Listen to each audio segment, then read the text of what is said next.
President Yoon has reversed his decision of imposing martial law after lawmakers rejected military rule. Yoon surprised South Koreans with the implementation of martial law last night.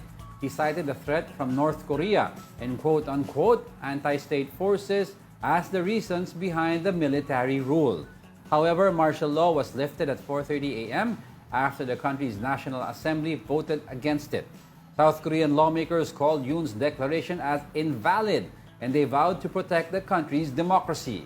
The hardline conservative president previously criticized the opposition for delaying the government's budget proposal. Ayan, si President Yoon kasi is known as similar to the Duterte brand. Yung mga populist presidents, a very hard stance on certain issues, supposedly like corruption, yung law, yung rule of law and order. And then, ang claim niya kasi is may mga conspirators daw within the South Korean government that are conspiring with North Korean. But it's known naman that there have been long-going talks between North and South behind the scenes, di ba, yung back-channeling to try to get the two factions together at peace. Pero ang claim niya, baka iba kasi ang intention nito. Nagkagulatan nga yung mga tao, di ba? Kasi they've seen martial law before, 1960s, 1980s. Pero it's different this time because democratic country na rin naman ang South Korea. Kaya nga, nakikita din natin yung, yung kagandahan ng talagang alam mong hiwalay, separate branch of government, yung kanilang Congress dun sa executive department. 'Di ba? Kaya 'di ba sila ay nakapagboto ng nakapag-invalid, nung martial law nitong presidente ng maganda South kasi Korea. ang structure ng South Korean government may true independence from each other. The Philippines setup is supposed to be like that. Dapat. But there is no independence because although may veto power kasi ang president over Congress.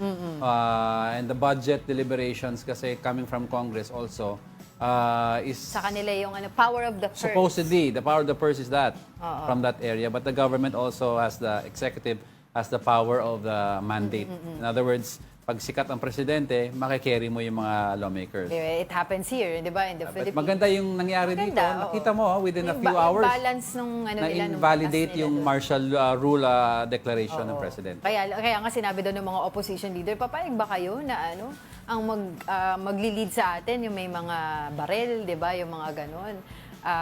Tinitingnan ko nga dito sabi ko, bakit ba na-pressure itong si President Yoon na mag-declare ng martial law? Sabi nila, when he was voted in noong May 2022 as a hardline conservative, pero naging lame duck na rin daw siya since April when the opposition won a landslide in the country's general election.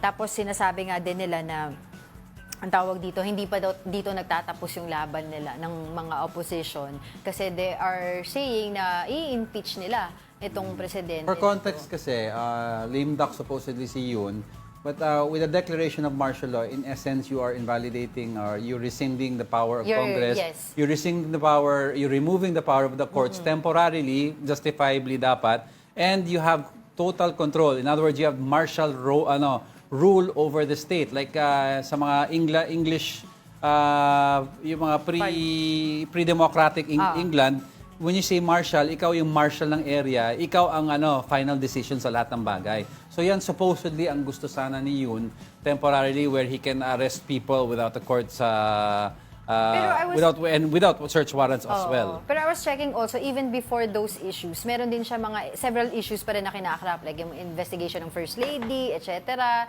Kaya marami na rin siyang issues beforehand. Kaya yung mga detractors na yung opposition talaga sinasabi, hindi dito nagtatapos yung laban. Baka ma-impeach nila itong presidente nila sa South Korea. Abangan natin yung developing story niya. Bilis, within less than 3 hours, or within 3 hours, tapos, di ba?